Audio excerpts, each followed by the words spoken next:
സംസ്ഥാനത്ത് ഒരു കോവിഡ് മരണം കൂടി സ്ഥിരീകരിച്ചു. 80-കാരനാണ് കോവിഡ് മൂലം മരിച്ചത്.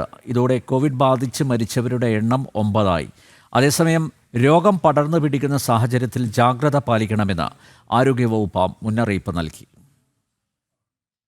ഒരു മരണം കൂടി കോവിഡ് മൂലമെന്ന് സ്ഥിരീകരിച്ചതോടെ സംസ്ഥാനത്ത് ഈ വർഷം മരിച്ചവരുടെ എണ്ണം 9 80 വയസ്സുള്ള പുരുഷന്റെ മരണമാണ് കോവിഡ് മൂലമെന്ന് സ്ഥിരീകരിച്ചത്. ഇതോടെ ഒരു മാസത്തിനിടയിൽ സംസ്ഥാനത്ത് മരിച്ചത് 4 പേരാണ്. കഴിഞ്ഞ 24 മണിക്കൂറിനുള്ളിൽ പുതിയ കേസുകളൊന്നും റിപ്പോർട്ട് ചെയ്തിട്ടില്ല. നിലവിൽ സംസ്ഥാനത്ത് 1416 പേർക്കാണ് രോഗബാധ.